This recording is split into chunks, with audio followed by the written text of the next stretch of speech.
I normally find if I'm passionate about something within the classroom, then the students will catch on to that. So when I presented this book, I said, this is a story that it's going to teach us about history and geography and things like that, but more importantly, it's going to teach us about how do you overcome adversity, how do you go against insurmountable odds, and it's an incredible true story. So then they're intrigued, and then by the time I'm done reading on the first day, there's audible groans when the bell rings, and so I knew I was onto something.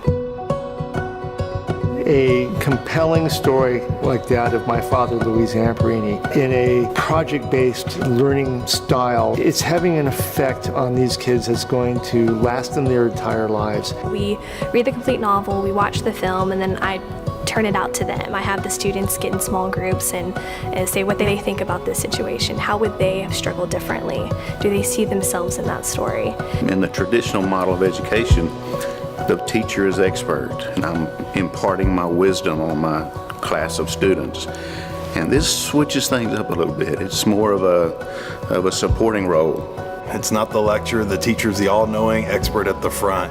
It's allowing the kids to have a choice and voice, allowing the kids to talk, moving around. It is creative classrooms like you've never seen before. So when we get to the life raft scene within the book, I would mark it out with tape to kind of put that in perspective, and it really kind of hits home with them, and we put them 3 into a life raft, and for them to feel as cramped as they are, and they're just on the floor, they're not in the middle of the ocean. So it was something that stuck out to them as a really kind of humbling experience. It's really, really tight.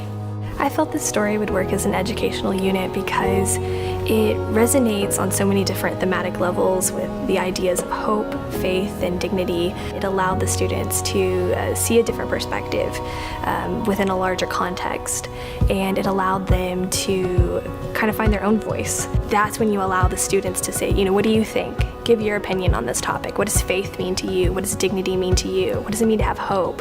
And at the end of the day, we would kind of reflect on what we read that day, and it really brought us together because we each got to share our own opinion on how the book was affecting us in that moment and how we felt about the book. No matter how big of a hole you've dug yourself into, or no matter how many people have told you that you can't do this, that you can't make it through this, you think, Louis made it through so much, and if he could make it through that, you sure can make it through whatever you're going through. So after we watched the film and it stops at the end, and then you have the montage, they felt that it didn't do the story justice. And then when we heard there was a second film coming out, I didn't even have to explain to them. They're like, I'm seeing it. I know it's going to be the rest of the story. And so then we watched the movie trailer, and they were absolutely riveted because they said, when is this coming out? I'm going that weekend.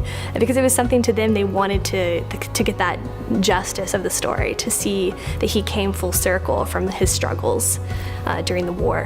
How he forgave the bird, that just takes pure courage to just do. I mean, I can't forgive someone that just hurt me so bad, and it takes a lot of courage, which really inspired me and really gave me hope to forgive that person. And I'm improving and forgiving that person. Now I talk to that person when I could never do it.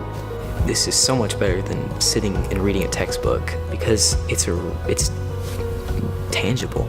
This really happened. This man really went through this, and he became a stronger person through it. I know I saw a difference in my classes. After we read it, they're more compassionate, they're more understanding, they're more willing to listen to each other. We're inundated with negativity, negative on the news, negative on social media. And imagine if we were just able to have that small kindness, that small positive effort. We could counter that. You could have this counterculture that could fight the lack of hope that we see in our society in our modern era. And that's powerful because that's how you work towards solutions.